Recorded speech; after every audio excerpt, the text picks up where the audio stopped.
This episode of To the Journey is brought to you by Audible.com, offering more than 180,000 titles for smartphone, tablet, and desktop. To get a free audiobook of your choice and help Trek.fm at the same time, visit audibletrial.com/trekfm. And also by Enterprise in Space, an international program of the nonprofit National Space Society. Find out how you can help science and education and become a virtual crew member aboard the NSS Enterprise Orbiter by visiting enterpriseinspace.org. And if you want to join the conversation and share your thoughts on this episode, join the Babel Conference, our listeners group on Facebook. Just type BABEL into the Facebook search field. We look forward to seeing you there. Hi, I'm Monuente Reme. I played Ichev on Star Trek Voyager, and you're listening to Trek FM. I think it's safe to say that no one on this crew has been more obsessed with getting home than I have. But when I think about everything we've been through together,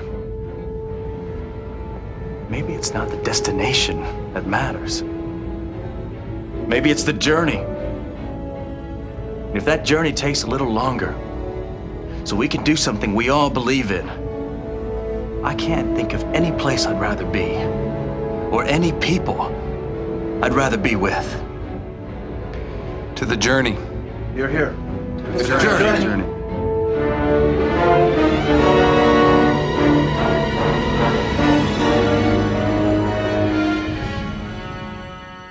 Hello everybody at home and welcome. This is To the Journey. I'm your co-host Zachary Fruhling, and with me as always is... Suzanne Williamson.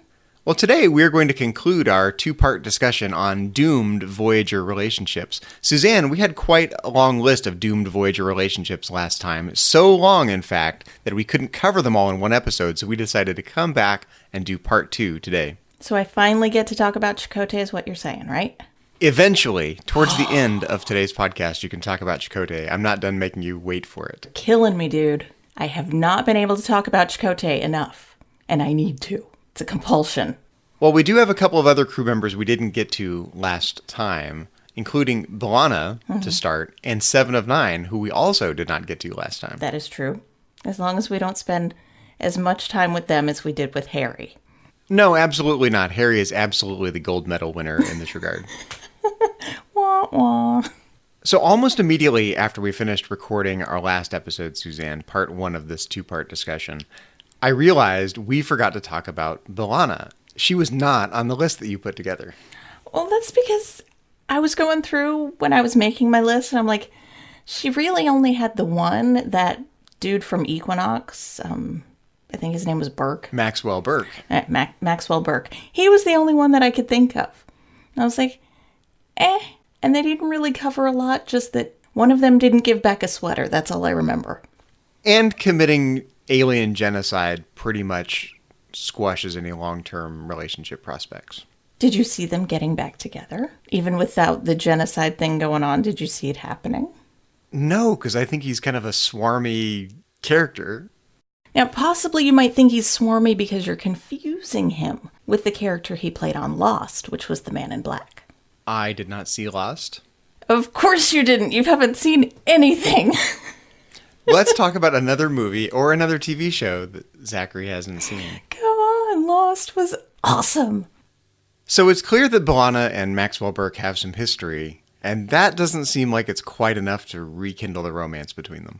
No. To me, they just came across as old friends meeting up, like old friends do in a coffee shop or whatever, and running into each other. Hey, how you been?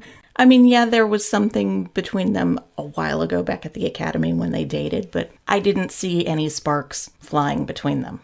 And I think that's mainly because of B'Elanna, because B'Elanna's grown up quite a bit in her tenure as chief engineer. Well, no sparks are going to fly because she's with Tom, and she's happy with Tom. Why would she jeopardize that for an old boyfriend from like years and years and years ago? To get her sweater back. You really think he has it on the Equinox? They don't have anything on the Equinox. That would be really strange if he brought the sweater with him on the Equinox. It's what keeps him warm at night. Yeah, so I just left him off the list because I didn't see any sparks happening there. That's in the past. Old news. Well, I think for B'Elanna, there are a couple of other people we could talk about. We could talk about Chakotay. Excuse me? I know. I'm squashing your dreams here. That was a one-sided thing. There was no interest from my main man Chakotay on that one. And because of that, it's inherently doomed.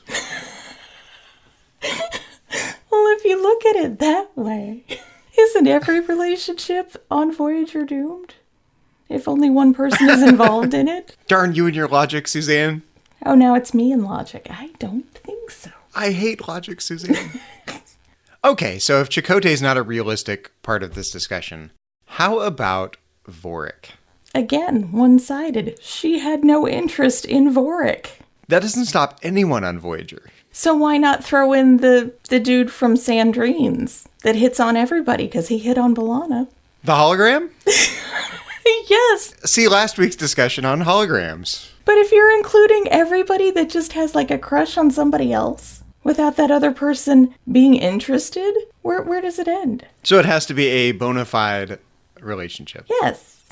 Not just, hey, I like this person. Oh. Actual doom, not potential doom. No, because then we'd have way more on Harry's list, and we don't have time for that. We would, wouldn't we? We'd still be on Harry this week. Harry's list would be never ending. I still think B'Elanna and Vorik are fun to talk about because they're work colleagues, and Vorik clearly has partially expressed feelings for B'Elanna. She's partially? Not interested, but... He's done a little more than partially. He went all Pon Farr on her. That's taking it up a notch. You don't think that if Vorik grew up a little bit and mellowed out a little bit, that maybe B'Elanna would warm up to him a little bit? That is the ultimate odd couple. I mean, really. Tom and B'Elanna are a pretty odd couple, too, in all fairness. Vorik would take it like, whoa. I don't even have words for how much of an odd couple that would be. Why? What's so odd about Vorik? No, a full Vulcan with a half Klingon? It's like two ends of a spectrum. The only thing that would have made it even worse if she was full Klingon. I think my head would have exploded at that point. I think that's why it's a fun and interesting idea worthy of consideration. Just because you want to see the train crash. That would be their relationship. Come on, that would be violent and crazy and illogical. And yes, it would be illogical. I don't think Vorik could handle it. Oh, they could go to Tuvok for counseling. Imagine that going on. Like a three-way mind meld? Is that a thing? Can Vulcans have a three-way mind meld? They have two hands. I don't see why not. Is that a part of Vulcan counseling? A three-way mind meld? I love that idea. Who knows? Tuvok could have come up with it. Like mind meld mediation. Exactly. My thoughts to your thoughts to my thoughts, his thoughts to your thoughts. That could get confusing after a while, though. Whose thoughts are going where, and why, and how often? Yeah, I think it's pretty clear. You're right, absolutely. Vorik and B'Elanna are not a real possibility, but it's still interesting to think about for the reasons we mentioned, and it's definitely doomed, so worthy of being on our list. It's doomed. It's not just doomed, it's doomed. It's seriously doomed. You don't feel for poor Vorik, though? Oh, of course I feel for Vorik. I mean, he's stuck on this ship. The only other Vulcan we see is Tuvok. His prospects are nil. I feel bad for the dude. Who would be a good match for Vorik? Anyone? While we're coupling people up on Voyager? I have no idea. We don't really meet enough of the lower decks characters for me to say, hey, he'd be good with Susan Nicoletti. I don't know much about her. The only other one we see is Samantha Wildman, and he would not be a good match with her, because she's still married. Vorik and Samantha Wildman? Yeah, I don't see that. I don't see him, taking Naomi as his own. Could you see him raising Naomi as Vulcan? That would be interesting. I can't see him actually doing it, but I could see him making a good college try at it. Like Vorik is so well intentioned. He's like a puppy dog. He's a good guy. He will give it his all. He would give it his all. Yes. That's what I'm saying. I don't think it would I can't actually picture this unfolding, but I could see him giving it a try. What about Tal Celeste? She was in The Good Shepherd. So, I mean, a cute little Bajoran girl. Kind of quiet, like Vorik. Who knows? They might have some interests. Well, it's funny because you'd think in a perfect world Vorik should be with someone quiet, like he is. But yet he has a thing for fiery B'Elanna. Sometimes what we want isn't what's right for us. Speaking from personal experience here. Doesn't go for everyone, but yeah, sometimes what we want isn't what's right. Sage words from Suzanne. So I actually find this really interesting that B'Elanna's list is really, really short. Even shorter than Tuvok's. Tuvok had 2 people on his list last time. Mm-hmm. And B'Elanna really only has 1 person on her list. In all of Voyager, Maxwell Burke. I just thought you put Vorik on her list. Yeah, but I think you convinced me that he doesn't actually belong on her list. She belongs on his list, but he doesn't belong on hers. Well, we could count him as a half. So B'Elanna has 1.5. Vorik on her list only counts as 0.5. Still fewer than Tuvok. Yeah. Yes, it is less than Tuvok. Wow, Tuvok's a player compared to B'Elanna. I wonder why B'Elanna just didn't get that much attention in this way from the writers in Voyager. She was busy sciencing the science and taking care of the warp core. So we also didn't get a chance to talk about 7 of 9 last time in part 1. And 7 of 9 has quite a list herself. She has, yeah, a bit of a list. I mean, there's Harry and the Doctor, which we both mentioned in part 1. So I think we've covered them. As fun as it would be to rehash 7 of 9 and Harry, I think we can safely refer people to part 1. But she has Lieutenant Chapman. I mean, their relationship didn't last long. It didn't even last a full date, but it was still there. Okay, I've got to go to bat for Lieutenant Chapman here. I think that's a great idea. He tried. He tried really hard. Well, he's such a nervous guy. Of all the people that 7 of 9 would pick for her first date, she picks him. He needs a cheering squad. He needs someone in his corner. He needs Boothby cheering him on. Honestly, wouldn't you be nervous if 7 of 9 asked you out on a date? I would be. I would be petrified. I'd be like, gosh, I hope she likes me. Gosh, I hope she likes me. Don't let me do anything wrong, please. I would be a total and complete wreck, so I understand the nervousness that he had. I think I might be slightly less nervous than Lieutenant Chapman. Really? Who's pretty nervous. I would be as nervous, if not more. Being someone who has a slightly nervous temperament all the time, Mm-hmm. I relate to Chapman. I understand. Okay. But you'd play it cooler than he did. Yes, I would be much more suave as I peeled the lobster off my face after 7 of 9 sprayed lobster all over me. Lobster has a mind of its own. When you crack those shells, it's going to go where it wants to. Nobody has control over that. So, I mean, that's just a natural thing.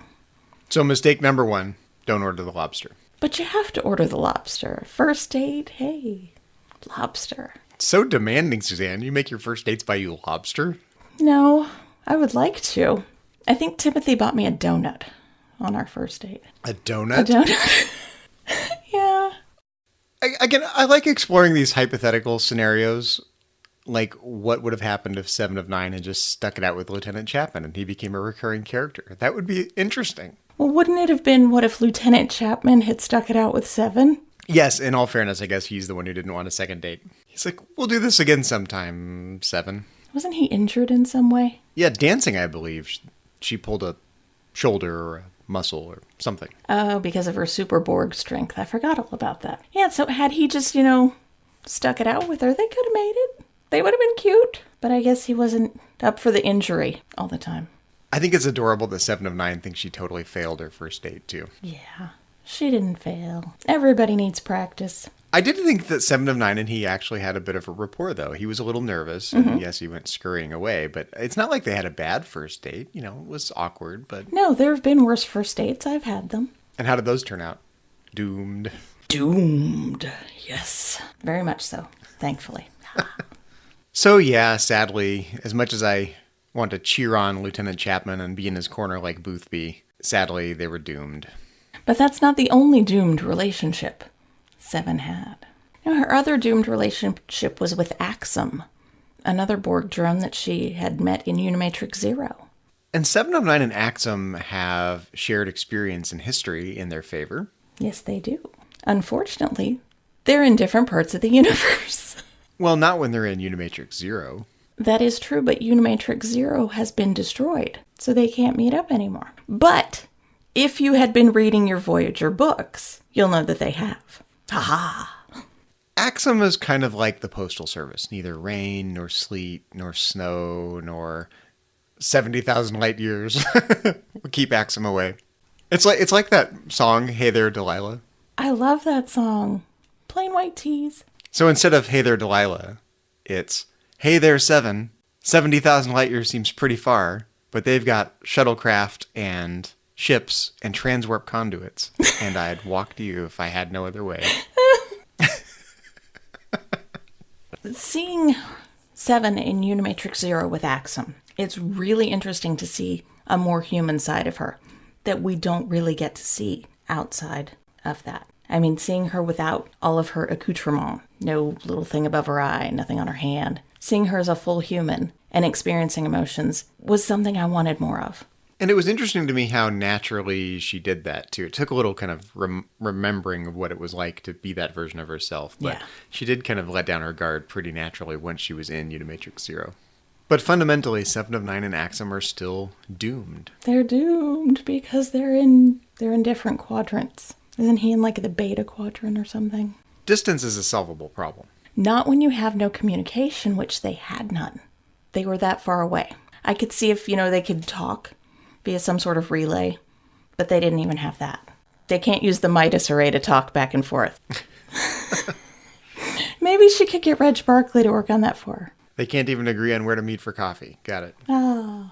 So the next one on your list, and it is your list, Suzanne, for 7 of 9, is the person you don't want to be associated with 7 of 9, Chakotay. Fake news! Fake news! Fake news. I don't care if it happened. It's fake news. So yes, we do need to spend some time on this, in fact. We're going to talk about Chakotay in a minute, but let's talk about 7 of 9 and Chakotay. Why is Chakotay such a doomed relationship for 7 of 9? We'll talk about Chakotay in a minute, but why is he doomed for her?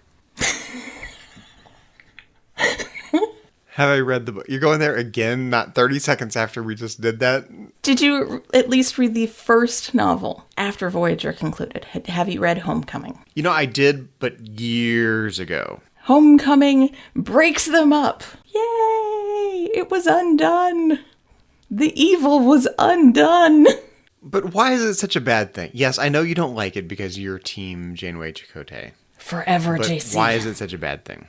It may not be interesting. I don't think they have much on-screen chemistry, honestly. But why? But from a character standpoint, why is Chakotay so bad for 7?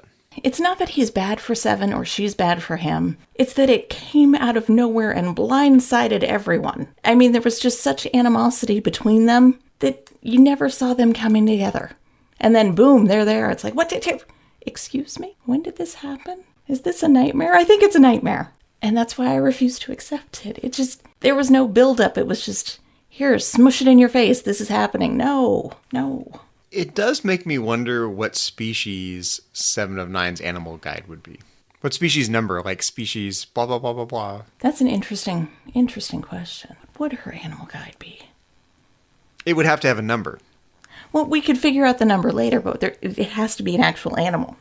Something smart, fastidious. Like a beaver? No. Ooh. I could see like a cat. Some kind of cat. But I don't know what kind of cat. Not like a big cat, not like, lion and tiger. An Earth cat or an alien cat? Well, now you open it up to alien species. I was just thinking Earth species. Wow. Oh, I was thinking like an alien cat. Because felines aren't just restricted to Earth, right? There are alien dogs, like targs. They're, they're canines more or less, right? Well, darn it, I don't know what the equivalent of a cat is on Vulcan, because I would say it would be a Vulcan cat. But I don't know what they call them. Wait, didn't Tuvok have a pet Vulcan cat? I don't know. I think there's some reference to Tuvok having a pet cat. A pet something. The only Vulcan animal I can think of is a Vulcan Salot. And they're kind of like a bear, aren't they? So it brings up the question, do Vulcans have a cat-like species? And if so, what is their name? Because that would be 7's animal guide. Because they'd be smart and fastidious, but kind of Vulcan-like. Well, let's jump on Memory Alpha and do a little search for Vulcan taxonomic nomenclature. You go ahead and do that, Zachary. I will wait.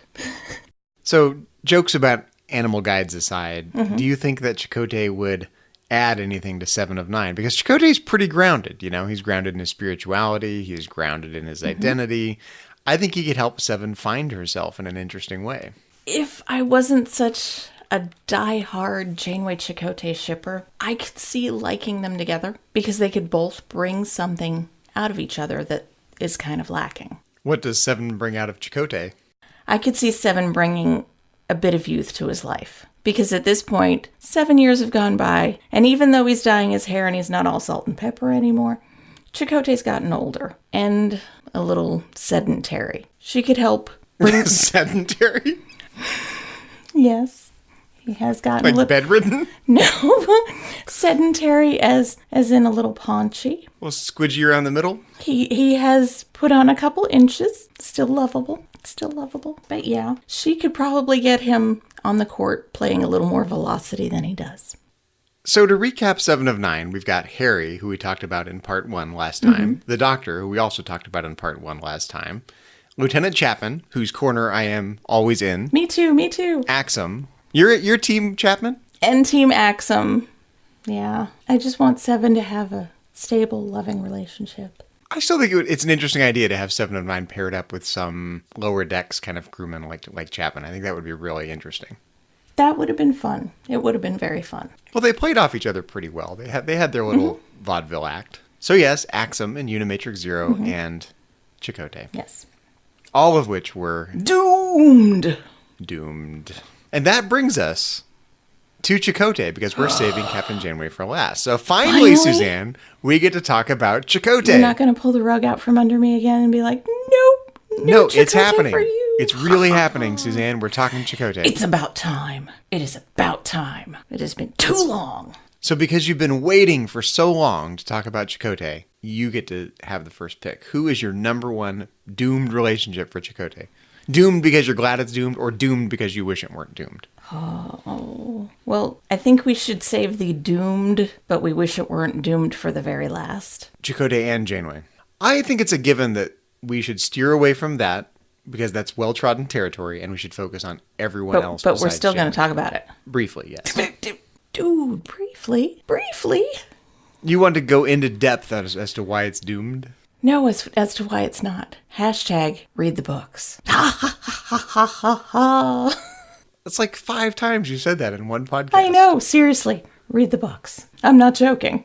In any case, we're going to bracket Chakotay and Janeway for now. Okay. So who is your non-Janeway number one doomed pick for Chakotay? Doomed for any reason? Well, looking over the list that I have compiled for Chakotay. It's kind of a long list. It is. But thinking about each person on the list, minus maybe 1, maybe 2, I'm going to go with 1. They were all using Chakotay for one reason or another. And I'm going to start with the biggest user, Seska. Because she was just using him to get information, being as she was a Cardassian spy. Which makes it doomed right there. And she used him for his DNA. Yes, to try and make the baby, which she failed at. How can you fail at that? I mean, seriously. You stole his DNA. You're trying to make a baby. I don't know if she had a petri dish or something, but how did she mess up and get Kulla's baby? I don't get that. So yeah, it's pretty clear that Seska and Chakotay are doomed. She's mainly using Chakotay. Chakotay gets burned. Crash and burn. Yeah. It's doomed. And she keeps coming back. Just to needle with him. She does. Even after she's dead, she comes back. Just to needle with him. Poor Chakotay. Oh, Seska. Has to live with those bad decisions. So I feel like we can safely dispense with Seska as doomed without much in the way of caveats. Yes. You know who I thought was a surprisingly fun match for Chakotay? Who? Valerie Archer, or... Species 8472? Yes, Valerie Archer from the simulated Starfleet headquarters. Well, yes, but she still falls under the heading of using Chakotay. But she's not a hologram. She is not a hologram, but her visage is not real. She's not appearing as herself. So it's kind of like a holographic projection, because that's not, her big lizard self. It's a bit like holographic Morena. Yes. So it falls under your hologram rule. Doomed. Well, as long as she can keep from reverting, it's fine. She just has to keep taking those injections in her lizard leg to keep up the facade of being a human. But still, she was using Chakotay. But they can sit and read George Bernard Shaw by moonlight. Or go to the Vulcan nightclub on Pon Farr night. Or read Vulcan philosophy. Good gosh, who would want to? Is that really romantic? Sure. A Cave Beyond Logic. By firelight? Absolutely. Yawn. They seem to genuinely like each other. in the episode as well, despite their differences. Yeah, I guess. I think Chakotay's just having fun. He's going where no man's gone before. Did you really say that? Yes, I really said that. Wow. So it doesn't sound like you're as excited about Chakotay and Valerie Archer, whatever her real name is, as I am. No, I'm not excited about anyone on Chakotay's list, but I think I made that clear. You need to check your biases. You need to set Captain Janeway aside for the purpose of this segment of the discussion. I can't. It's not in my my brain won't allow it, nor will my heart. Okay, well, if you're not a I can't fan be heartless like you. But why are Chakotay and Valerie Archer so doomed despite their differences? Yes, she's species 8472. He is human. She's from fluidic space. He's from the Alpha Quadrant. What's the problem? Dude, I think you summed it all up right there. She's a giant lizard, and he's Chakotay. You see doom, I see a challenge. She's staying put. He's continuing towards the Alpha Quadrant. So once again, it falls under the Voyager is leaving that part of space. It actually would be really interesting if they decided to keep her on board and bring a member of species 8472 on board. Okay, if they're taking anybody, it needs to be Boothby. Come on now. It would be really interesting to have Boothby permanently on Voyager. That would be awesome. We need more Boothby. But for the purpose of this discussion, I still think having Valerie Archer in either form joining Voyager would be an interesting idea. But I mean, think about it. Then you could have Boothby and Chakotay both bringing Captain Janeway roses. That would be interesting. Because one is bringing her a rose for a different reason than the other. And Chakotay would have a boxing coach. Exactly. So he could get back into shape. So it's a win-win to have Boothby. There. It is settled. Boothby continues on with us. Wow. You're not buying this, are you, Zach? No, I'm not. Why is it not a win-win to have Boothby? Why? Because we're talking relationships. We're talking... Who's Boothby going to be in a relationship with on Voyager? He doesn't have to be in a relationship with anyone. He could be a sage old man giving advice to those in relationships. He could be the wise one. You know, he like could be the dad one. From Frasier? Martin Crane was amazing, yes. No, but he could be the one that could possibly smooth out things enough so that B'Elanna and Vorik could be a couple. And there, you would be happy about that. So Boothby the counselor. Yes. Ship's counselor. Wasn't the real Boothby really a counselor? Absolutely. So it would be Counselor Boothby, yes. There you go. Hang his little shingle outside of his quarters, relationship No, advice. he would work out of the aeroponics bay. 5 cents. Yes, I guess he would. Aeroponically grown roses and advice. Various potted plants and whatever He else. could have they a grow little down there. setup like Lucy does in Peanuts. That's my point. Relationship advice, 5 cents. Exactly. There you go. Yeah, just in the middle of the aeroponics bay. So amongst all the flowers and fruits, there's Boothby. Boothby is in. Well, since you brought up Frasier and Frasier's dad, I think it's apropos that we move on to Riley Frasier. I see what you did there. Yeah. Nicely done. Why, thank you. Thank you very much. Dr. Riley Frasier was in the episode Unity and ended up using Chakotay, as most of these people on his list did. I mentioned this before the show, but I have this mental block against remembering the details of Unity. Like, I've seen it. I know I've seen it. I've seen it many times. I know I've seen it many times, and I still can't remember almost anything about that episode. I'm that way with another person on this list in another episode. And we'll get to her, I'm sure, in a moment. So do give me your take on Riley Frasier, speaking of Frasier. Well, Chakotay crash landed on a planet. I know that's shocking. He crashed and burned. He was with someone else. I think it was Ensign Kaplan or something. Kaplan was killed. Chakotay was seriously injured. And Riley Frasier, who used to be a Borg, and her people helped heal Chakotay, but they were using him they were trying to get their neuroelectric field generator reactivated. Well, and Captain Janeway thought that would be bad because it would create another Borg collective. So therefore she was against that. And Riley Frasier used her connection, the mental connection she made with Chakotay during the healing process, to manipulate him into getting what she wanted. So last time in part 1, we talked about various categories of doomed relationships. The it never really happened category. We had the don't fall in love with a hologram category. And this time we have the manipulative category. with Yes. Seska and with Riley Fraser. Yes. Poor Chakotay. These women are just manipulating him and using him and... Paint a target on his back. I mean, really, everybody was lying to him. Tuvok lied to him. Tom lied to him. Riley Fraser, Seska. Everybody was lying to the man. 7 of 9 didn't lie to Chakotay. No, she didn't. They just didn't like each other. Until the very end, for no obvious reason. So there's not a whole bunch to say about Riley Fraser, I think. Just that she No. was manipulative and kind of a user. It's just Riley Fraser, user. Exactly. So running down Chakotay's list, we also have Tessa from Timeless.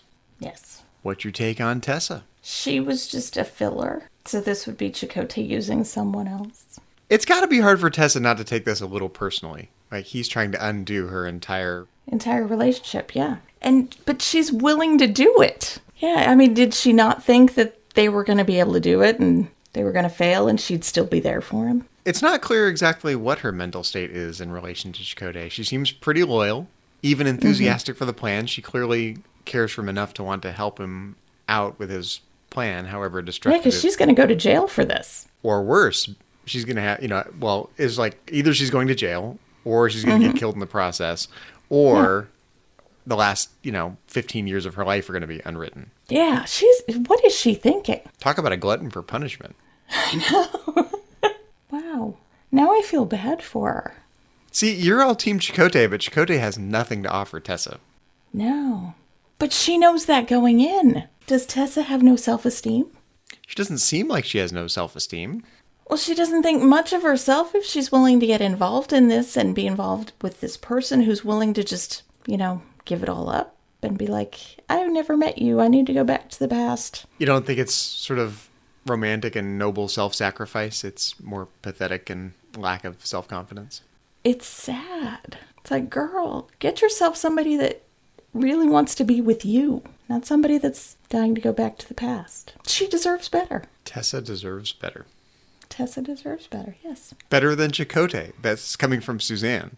Chakotay deserves to be with Catherine. I see. So there's a pecking order here. There is. Things are supposed to be the way they're supposed to be. Very rigid of you, Suzanne. I am not known for my flexibility. Well, we don't learn a lot about Tessa, so it's hard to make any snap judgments about what their relationship is really like. Although Harry Kim does sum it up kind of succinctly. But Yes, he does. still, though, after the timeline's reset, it's not like she dies. The last 15 years of her life get rewritten. I wonder what Tessa's doing in the restored timeline. I hope she thinks more of herself and actually finds someone that cares for her and doesn't continue to along the same cycle. Maybe she's with Lieutenant Barclay. No, because isn't he with that nice school teacher that's related to his boss or something? Who likes cats, yes. Yes. Named Hope, if memory serves. Oh, I guess this takes us to a certain point in Chakotay's list. A point that I find very forgettable, which is ironic because she was in the episode Unforgettable. I don't understand why people don't like that episode.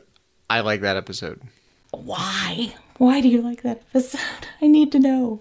I'm not sure I can give it a real reason. It's charming in its own way. Mm-hmm. No? You're like, no, it's not. It's completely forgettable. Yes, compared to many other episodes, but I don't think it's a bad character episode. I mean, what kind of species puts off pheromones that make people just forget about them? What is up with that? But aren't some relationships like that?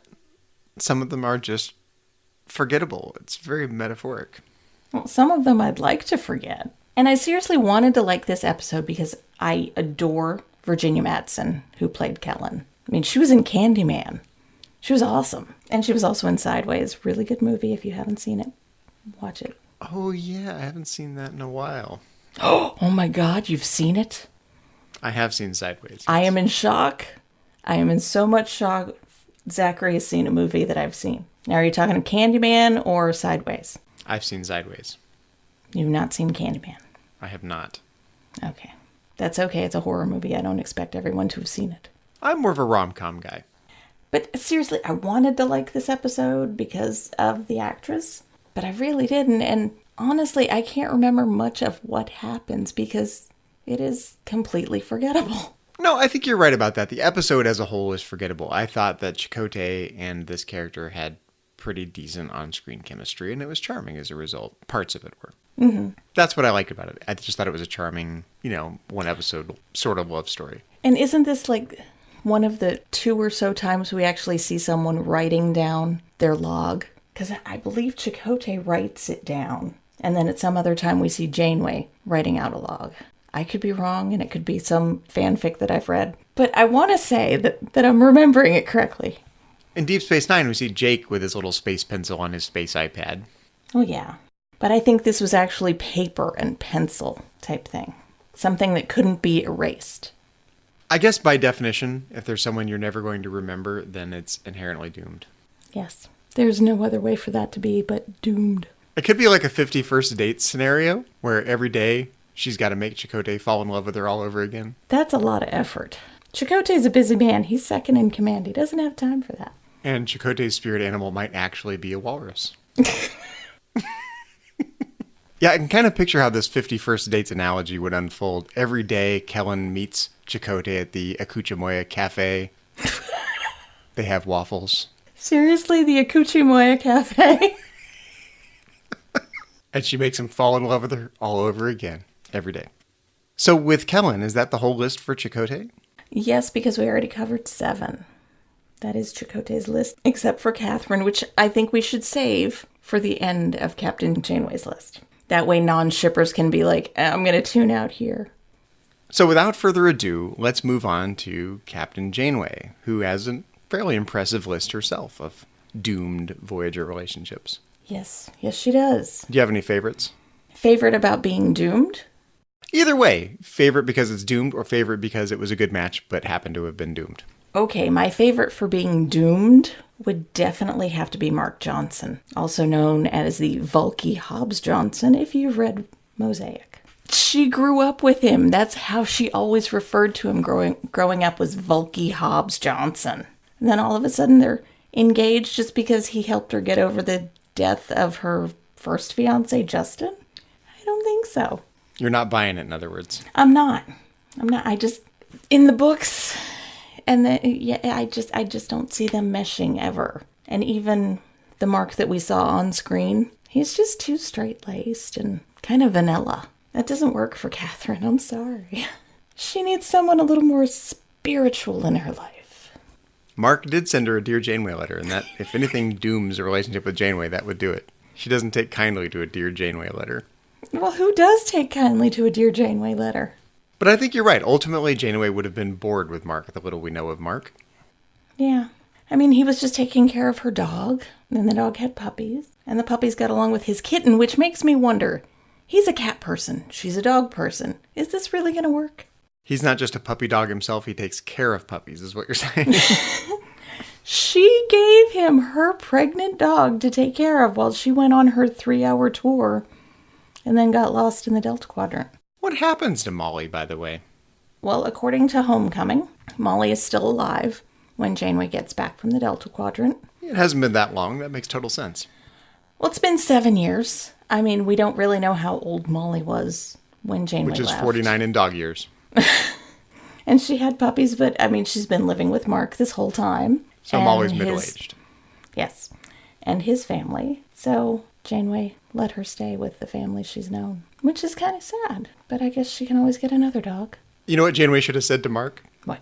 This is a leave me, leave my dog situation. I'll take my dog back. No, but they have a little boy. You can't take the dog away from the little boy. Yeah, that would be heartless. That would be really, really mean. Okay, good point. So I think we can dispense with Mark pretty quickly. Yes. Yes, we can. See ya, Hobbs. What about Michael Sullivan? I think that falls under your hologram rule, doesn't it? Oh, did I break my own rule? I know I want to make an exception for Michael Sullivan because I think they're good. No exceptions. What? I like Michael Sullivan. I'm sorry, what did you just say? I like Michael Sullivan. I think he's a good match for Captain Janeway, absent Chakotay. I think I need to find another person to do this podcast with because I'm going to have to kill you. What? Seriously? Michael Sullivan. They have some things in common. What? What do they have in common? Okay, that's a good point. Irish literature. Only because she fudged with his programming. To give him the education of a third-year university To student. give him what she wanted. She didn't even make him a senior. She made him a junior in college. She also made him taller, like Chakotay height. With some oddly specific facial hair requirements. Mm-hmm. Yeah, no. I don't buy that Michael Sullivan is good for her. He makes Captain Janeway be less rigid and see possibilities she doesn't see for herself. I'm sorry, but a Chakotay did that before on New Earth, which was like years before. And Michael didn't even make her a bathtub. No, there was no bathtub. Therefore, not a good match. No bathtub, therefore not a good match? He's not whittling a thing. He's just climbing trees and proclaiming his love, which is a little weird. And arm wrestling. Yeah. I don't think there's anything wrong with Michael Sullivan. Okay, maybe he's not a great match, but they've got some things in common. They seem to have a rapport. There's nothing wrong with him. Again, what do they have in common? Okay, I keep coming back to the Irish literature. Which she planted in his brain, his holographic brain. So what? Why is that so bad, Suzanne? So it's okay to just take a holographic character, you don't like them at first, so you can just tweak and tweak and tweak to get what you want? The cynical part of me would say that's not so different from how actual people are with each other. It's not that easy with actual people. That's true. You can't just delete the wife. It does seem ultimately doomed. But I'm not sure why it's doomed. It may not be a great match, but why is it doomed? Because he's a hologram. Yeah, I know. I'm breaking my own rule here, I know. Yeah, you are. And I'm putting my foot down on the rule. I guess maybe it's the same part of me that roots for Lieutenant Chapman. I want to root for Michael Sullivan a little bit. He's kind of an underdog. Can't you root for Chakotay? And if you're rooting for Chakotay, therefore you cannot root for Michael Sullivan. They're mutually exclusive. You just can't. I know. I'm getting your back up here. I can tell. If you weren't like a 3 days drive away from me, you'd be in trouble, mister. You can beat me up in Unimatrix Zero. I'll see you later in Unimatrix Zero. So you don't seem too enthusiastic about Michael Sullivan. Nope. That much is clear. We differ on this a little bit. Yeah, a little bit. I think it's like a 180. We couldn't be further apart on this. You don't think they have actual... Okay, Chakotay aside, you don't think they have on-screen chemistry together? I think they totally do. It's manipulated chemistry, therefore not real chemistry. Manipulated chemistry. It is. It's manipulated. She totally manipulated him and his programming into what she wanted. Therefore, that's not real. So she's like Seska. In a way, yes. I mean, not in the evil Seska way, but she took this holographic person and changed all these things about him just to make Literally him into what manipulated she him. wanted. Not just metaphorically manipulated, literally manipulated. It is literally manipulation of the programming. So yeah, no Michael Sullivan. No. Well, let's move on then. Who else do you have? I guess there's Jaffen from Quora. I mean, she wasn't in her right mind when she met him and moved in with him so quickly. Oh my gosh, really? They'd known each other, what, a day, maybe? Oh yeah, I'll move in with you. The heck was that about? This is yet another category of doomed relationships. If you can't remember your own identity, If you're not in your right mind. probably the relationship you're in is doomed. If you don't even know your own name, you're probably in a doomed relationship. Okay, you know what this is? This is Jeff Foxworthy, You Might Be a Redneck If. Oh Lord. If you fall in love with a hologram, You might be in a doomed relationship. if you fall in love and it never really happened, You might be in a doomed relationship. if you fall in love with someone manipulative, You might be in a doomed relationship. if you can't even remember your own name, You're definitely in a doomed relationship.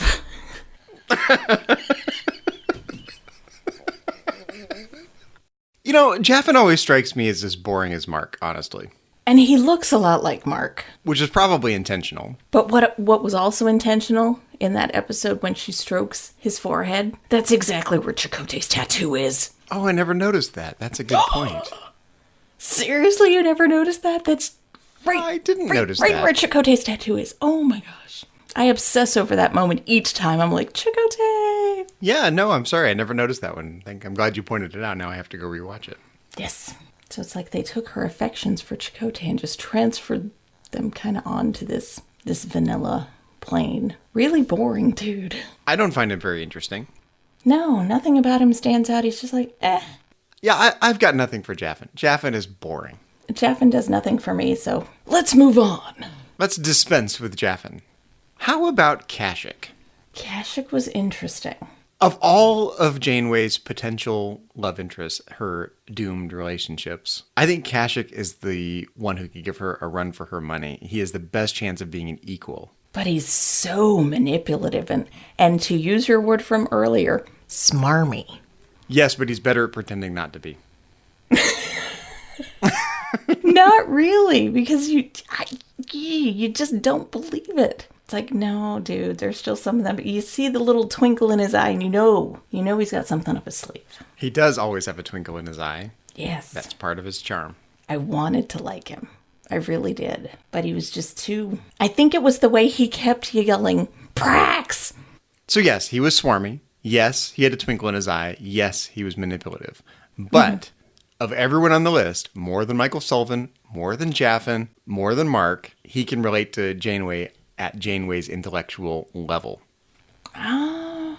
They're at least intellectual equals. There's somebody else on this list that I think is a definite intellectual equal. Who, Q? Yes! Don't you go ooh-hoo Q to me and make that face? Yes, if you're omniscient, you're an intellectual equal of anyone. Yes, okay, Exactly. Sure. By definition, Q is an intellectual equal or superior, but... I would choose Q over Kashuk any day. Oh, sure, absolutely. From a practical relationship standpoint, absolutely. I guess my point is that for the non-omnipotent, non-omniscient mortal beings, Kashuk is the best of that category. Non-Chakotay, yes, add non-Chakotay to the list. Yes, because if Chakotay's a choice, no. Chakotay can be Captain Janeway's intellectual equal. Yes, absolutely. Oh, yes. So he's got that going for him. Okay, so out of the list, minus Q, minus Chakotay, yes, Kashuk would be at the top. That doesn't leave too many other people on the list, just Mark and Michael Sullivan and Jaffen. No, that leaves Vanilla, and a Hologram. So he beats out those three. I guess that's something. I could see Kashuk being kind of a pet project for Captain Janeway, thinking she could reform him. That never works, Catherine. It never works. Well, she tried it with Michael Sullivan and didn't work. She's going to try it with Kashuk. She had a better chance with Michael Sullivan than she does with Kashuk. From a changing someone's standpoint, yes. Yes, from a flesh and blood human being is harder to change than a hologram. But I think Captain Janeway is like this because she tends to see the good in people and she tends to see their potential. So I think she looks at Kashuk and sees potential and she wants the chance to try to change him. She does, but she never trusts him. And she probably never could. No. Which makes for a doomed relationship. If you can't trust him, it's doomed. Okay, so let's talk about Q, since you didn't like the way that I brought Q into the discussion here. Oh, you mean Q? That look on your face, the disapproving look. Why disapprove of Q? I mean, what's wrong with Q? What is wrong with Q? Where to begin? He's playful. He's obviously condescending. What? Yeah, but I mean, he's cute. She's a human. He's kind of a know-it-all. He's omnipotent. Hello. Oh, you mean omniscient. Sorry. Okay, so what's wrong with Q? Other than he's a little boy at heart. To some degree, I think Q and Kashuk actually have something in common. Both of them, to some extent, can be Captain Janeway's intellectual equal. I don't think either one of them can be Captain Janeway's moral equal. Or emotional equal. Yes, that as well. Q is emotionally stunted. I think Q means well a lot of the time. He doesn't always act like it, but I think he means he never well acts more like than it. he lets on. He Right. never acts like it. Whereas Kashuk just plain doesn't mean well sometimes, but... Most of the time, Kashuk doesn't mean well. He just pretends. Yes, okay. And Q does mean well. He just is always skewing things to work out best for him. Which don't we all do that in some sort of way? Sure, of course we do. Yeah, if Chakotay wasn't in the picture, Q would be at the top of my list. That's so interesting. I guess it would be an interesting pairing.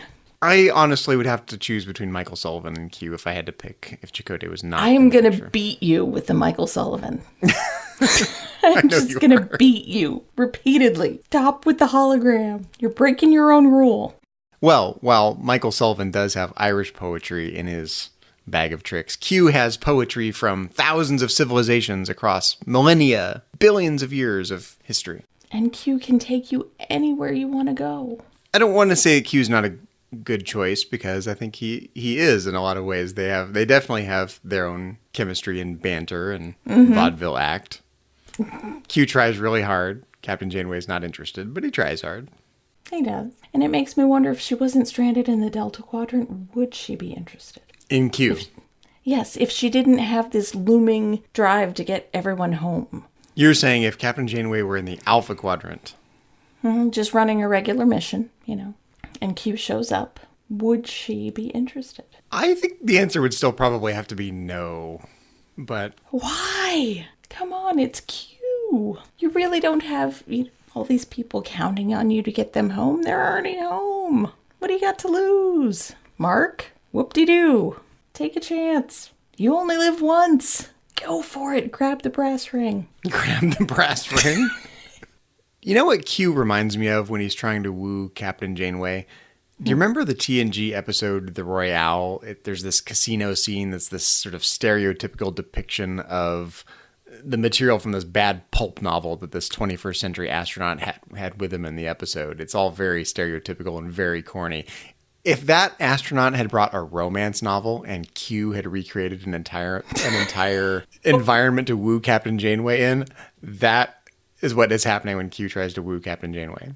It's like he read some bad 20th century romance novel and that's his bag of tricks. Although the Royale, all I really remember is Data playing craps. That's about the extent yes, and that I manipulating the dice to win. Yeah. Q would do that too. It's just so stereotypical, and I can't imagine Captain Janeway really goes for that. I don't know. I just see... You see potential there. I see Captain potential if they were in the Alpha Quadrant. Yes, I see potential. But ultimately, it's doomed. Oh, definitely, because Susie Plaxton shows up and puts the kibosh on anything. As well she should, because she's amazing. So I guess that leaves just one person left to talk about. For Janeway? Yes. We're finally at the... Penultimate? Well, no, technically penultimate is next to last, so Q is Janeway's penultimate, and Chakotay would be Janeway's ultimate in your hierarchy of... Chakotay is everyone's ultimate. Come on, be honest. In the hierarchy of Voyager relationships, there's Janeway Chakotay for you. Janeway Q, apparently, is the penultimate. So Janeway and Chakotay are ultimately doomed. No, they're not. If it never happens, it's doomed by default. Excuse me, do I have to mention a certain hashtag yet again? Which is? Read the books. Read the books. It is not doomed. It lives forever. And it makes me so happy. Okay, so if it's not doomed, it's not really on the list, right? We're talking about doomed relationships. Oh, I know, but it's doomed on the show until they get home. And then once they get home, all bets are off. They don't have all these responsibilities and restrictions. And they can finally be the couple I always wanted them to be. Janeway and Chakotay do have an interesting situation where they both seem to entertain the idea of a relationship, but they're both kind of afraid to pull the trigger on it. Yes, because they almost did on New Earth. Of course. And then they go back to the ship. But even on New Earth, where if you're going to pull the trigger anywhere, do it on New Earth, right? Oh my gosh, if it hadn't been for the monkey and Tuvok. If it hadn't been for the monkey, yes. Tuvok and that darn monkey. How often do you get to use a sentence like that? If it hadn't been for the monkey. It sounds like a line from Scooby-Doo. If it hadn't been for that meddling monkey. Even when they got back to the ship and she got her Dear Janeway letter, and there was that scene that was shot but never used, where she says, should I give in to my feelings or hold fast to protocol? And she was talking about Chakotay and starting a relationship with him. And then Shattered, where we see that spark reignited. And then boom, Jaffen happened. Jaffen happened. Vanilla. The return of vanilla. It was always there, but they had responsibilities, and I understand that. They had to get their crews, their respective crew, home. But once they got home, yeah! And maybe that's why Admiral Janeway came back to the past to get them home sooner, so she could get them home before Seven and Chakotay really solidified their relationship, so they could be broken up in Homecoming and things could move on from there. I can tell you put quite a bit of thought into this. You think? I've just had a few years to think about this and read different fanfics and write different fanfics all about these subjects. Yeah. But what do you think, Zachary? I think at a certain point, one of them just needs to say what they want. And they're both afraid to, so it might be a little more doomed than you're giving them credit for. You have no idea. Oh my gosh, if you read the books, you have no idea. Because even when things are said, bad things happen. I think realistically, you're right. Janeway and Chakotay are the least doomed of everyone on Janeway's list. We're both committed to that proposition, that principle. That relationship that was meant to be. That too. You sound really reserved about this. I'm playing straight man to your comedy routine. After all of this talk of the doomed relationships in Voyager and our rankings and hierarchies, I kind of want to make an infographic. Of course you do. Depicting these hierarchies and intricacies and prioritizations. And rules. Don't forget your rules. Yes. Well, Suzanne, it's been fun talking about the relationships on Voyager that were forged in the fires of Mount Doom. But this isn't the only thing we've been discussing here on the network this past week, so here's a quick look at some of the other things you may have missed elsewhere on Trek.fm. Previously on Trek.fm, The Edge, a Star Trek Discovery podcast. She is going to be one of the greatest comedic stars of this century. She is going to be amazing, and I love her. She's hilarious. But Tilly has become solely comedic relief in this episode, and Tilly is not just comedic relief. She is smart. Tilly is a smart person. She knows her job. She is going to be one of the greatest captains in Starfleet. I believe that. Warp 5. Wait, hold on. You don't have a reflection. There's beams of light traversing the ship, cutting you. And my lack of logic is what's astounding here? Yeah, because you made an assumption based on zero evidence. Except for the fact that they just melted. Yeah, the three that we've seen, we don't know what the rest of them are doing. This is the first one. We don't know if it was anymore. Okay, let's scan the melting. Earl Grey. But yes, I was a huge Star Trek fan. Never in my life ever imagined that I would ever appear or meet some of those fabulous people on that show. Never thought, and meet Gene Roddenberry. I never thought I would ever meet. Most of my life, I never thought would happen. So I feel very, very fortunate. The 602 Club. And it really speaks to me, Halliday's ego even, of I'm going to make everyone love what I love, and then that's how they'll win the contest. You know, and it's sad that it feels like it all became that, what you're saying, Matt, of everyone not even having the creativity to have their own stuff anymore. It's all about what Halliday was interested in.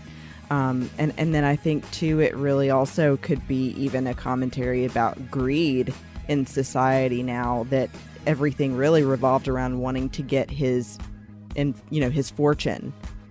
So they did all the research they had to do because they just wanted the money. And that's what else is happening on Trek.fm. Check out all of these shows and join the conversation about your favorite corner of the Star Trek universe and beyond. You'll find us wherever you get your podcasts. If you're an Apple user, be sure to hit the subscribe button in Apple Podcasts on your iPhone, iPad, Apple TV, or the desktop iTunes app to get the latest episodes as soon as they're published. And please leave us a star rating and a written review. If you're not an Apple user, we've got you covered as well. You can find our shows on Google Play Music, Stitcher, TuneIn, Spreaker, SoundCloud, Windows Phone, and most third-party podcast apps, and you can stream and download the MP3 file from our website or grab the RSS link as well.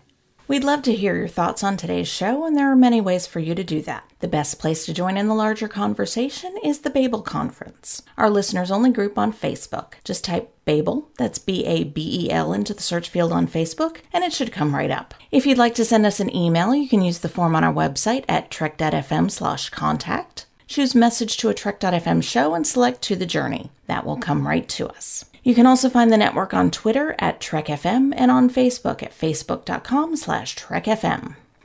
Zachary, when you're not having a couple of scoops of vanilla with Mark and Jaffen, where can our listeners find you? Well, you can find me elsewhere on Trek.fm as co-host of Metatrek's Trek FM show on Star Trek and philosophy.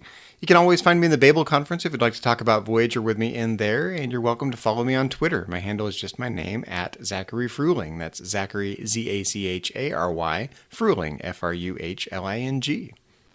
And Suzanne, when you're not having breakfast and looking for love in the Akoochimoya Cafe, where can our listeners find you on the interwebs and around the Trek FM network? You can find me occasionally popping up in the Babel Conference. You can also find me on Twitter. My handle is KJaneway8. Well, if you'd like to help us keep all of our shows coming to you each week, we invite you to become a patron of the network through Patreon. Just visit patreon.com/trekfm, that's patreon.com/trekfm, to get all the details. Perks include early access to episodes, exclusive content, producer credits, and many more, all available through our special patrons website, the Patron Zone. It requires a great deal of time and money to produce, host, and distribute these podcasts each month.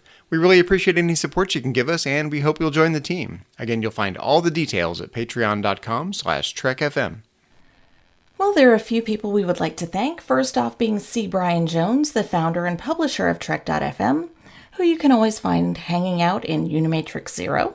Our executive producers, Matthew Rushing and Kenneth Tripp. Aaron Harvey, our art director. Richard Marquez, our production manager, and Brandon Shamatala, our Patreon manager. And a big special thank you to our associate producers, Bruce Lish, Ju Kim, Richard Marquez, Patrick Carlin, and Norman Lau. Well, be sure to join us next week when we will be getting relationship advice from Counselor Boothby. But until then, this has been To the Journey.